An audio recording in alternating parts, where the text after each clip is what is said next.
Okay, so I made these little Ghirardelli holders before Mother's Day, and I just didn't have time to get a video loaded to show you how to make them, so I thought I'd just try and do a quick one take. Usually I do a lot of editing, but we'll just see how quickly I can go through this. So this is just 1/4 sheet of cardstock, and it's got a little band around it that slides on. And the way the box closes, you can either close that to the inside, or if you like the look of sort of like an envelope flap, then you could leave that to the outside and then slide your band on. Either way you like it. So I'm going to start by setting these aside. I'm getting the bugs off of my table. So we're going to first start with a sheet of this paper. I have like all the score lines already on another piece to show you, but what I wanted to show you is if you would like to decorate this, like I don't know if you can see in the background here, woohoo, we are way all over the place, where there are flowers stamped. It's kind of a tone on tone, and that I did with a Versamark ink pad, so I'll show you how that works. When I do that, I like to first make sure my Versamark ink pad is inked up quite well. I like to start in the center, and then I'm going to ink up each time, and I'm going to go around that flower that's in the center. If they overlap a little bit, that's okay. I'm just doing this really quick, so it's not really important. I have a finished piece to the side. But I wanted to show you that I go in and stamp these from the center, moving around in a circle, and then I can come back and lay another one in wherever I need to have to fill in a space. So when that's done, you will end up with something like this. So once you have this 5.5 by 4 1/4 sheet decorated any way that you want it, then you're going to go in and run some score lines. And they're already run on this paper, but you just can't see them. So what I'm showing you is that there's a score line at 2 inches, at 2.5 inches, at 4.5 inches, which corresponds here, and 5, which corresponds with this line here. So also down each side, I have scored a 1/2 inch in from each side. And you'll see there's a little notch here and a couple of little rounded corners here. So I'm going to show you what that looks like. Basically, if you want to just take a screenshot, the red marks are where you're going to cut away, and the black marks are the score lines. So let me take that. It's kind of easier, I think, to cut along the score lines if you sort of fold the score lines first. And when you're scoring this, it's best to score on the side that has the design on it, so that the bump gets put on the underside of the paper, and then you fold towards that when you're creasing your score lines. Okay, so I've got that part done. Now I'm going to run in with my paper snips, and this end where there's 2 1/2 inch strips going next to each other, I'm going to cut out the extra bits here that we're not going to be using.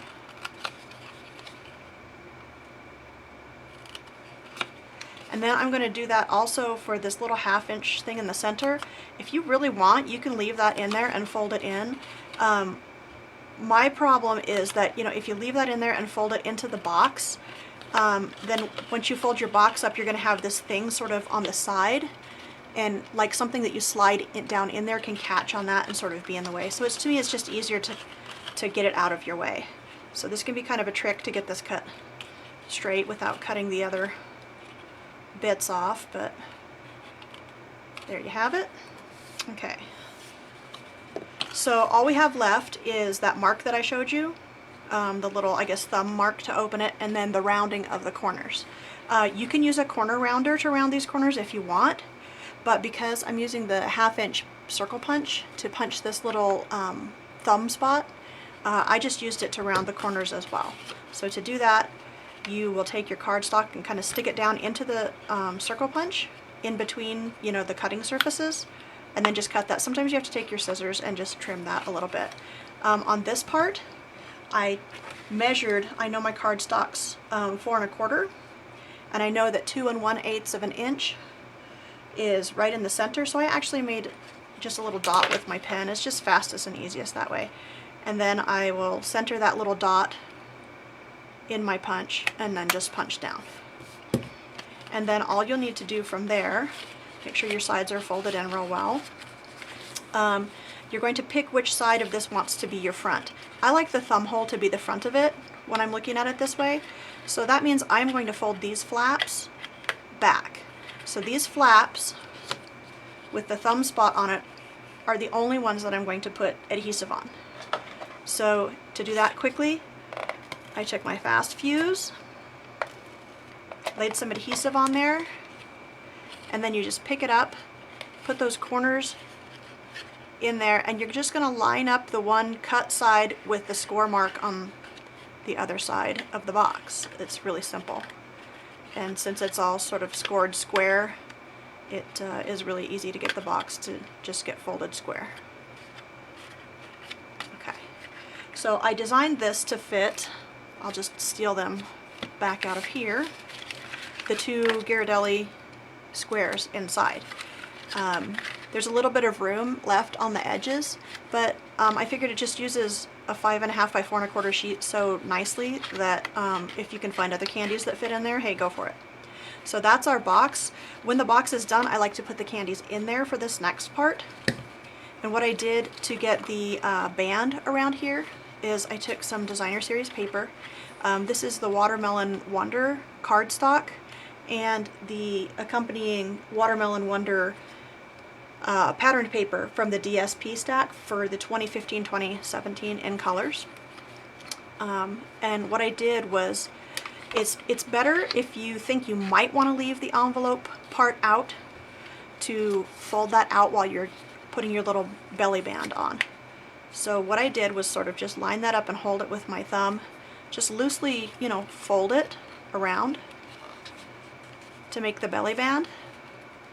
And this is like really, like, I don't know what you would call it, but it's like totally not exact at all.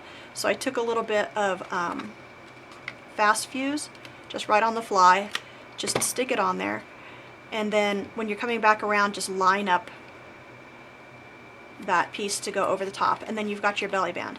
Now you have a little bit of excess, so what I do, because again it's just easier to do this rather than like measuring, I just took my scissors and cut it. It's going to be on the bottom anyway, so I don't really care.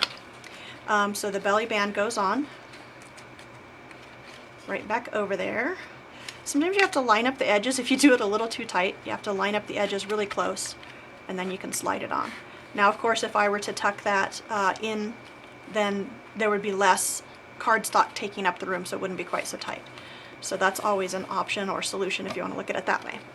The next step is I took my 1 3/4 inch circle punch with some Whisper White cardstock. This is just a scrap that I found. I punched that out, so that's going to be underneath our flower. For the flower, I just take the same Watermelon Wonder cardstock, or this is the Mint Macaron, and there's also, I can't remember what other colors in this stack, but I really liked these two colors to go ahead and use for this project.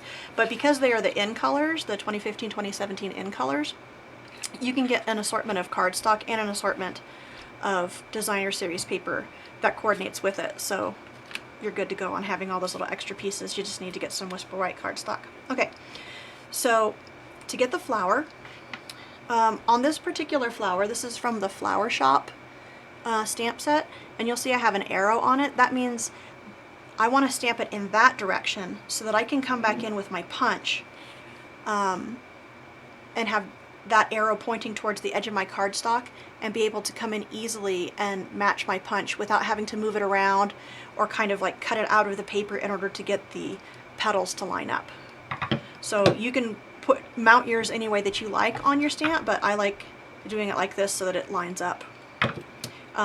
The other thing that you can do if you don't want to mark your stamp or whatever is this little petal right here kind of has actually 3 bumps. It has the little bump in the middle, and then it has an extra bump on the side, and that's the one that you're going to want to stamp down in that direction. So I took, wrong ink pad, the Versamark ink pad again, stamped this with that arrow facing down. We'll move that out of the way. And then I actually found that stamping this part next before I punch it out just helped me because there's more cardstock in there. If you stamp the Happy Mother's Day on the flower after you punch it out, it can be kind of harder to see, at least for me. I don't know why that is, but I guess just the disruption between the color and the white just freaks my eyes out. So I want to find 2 petals that's going to be going across, giving me plenty of room to stamp the Happy Mother's Day. And this is Happy Mother's Day from the Teeny Tiny Wishes stamp set, and it just fits right across there.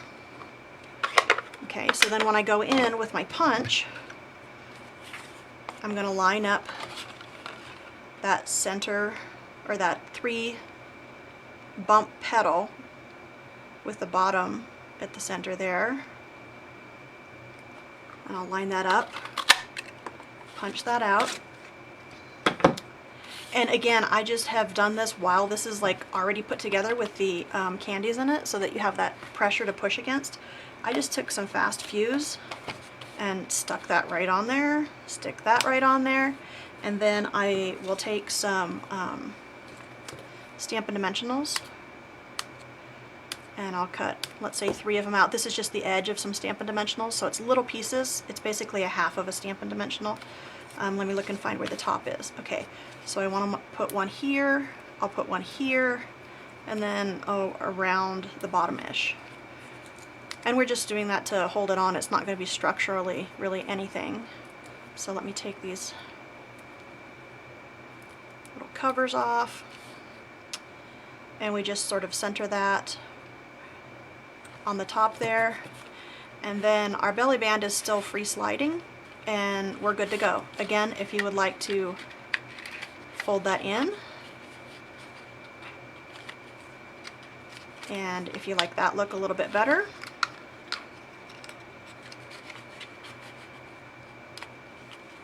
and there you go. So that's the little Mother's Day treat box. Oops, banging my punches all around. And let me show you one more time before we go. Ooh, I'm shaking the whole deal. These are the measurements and the cutting that you're going to want to look for.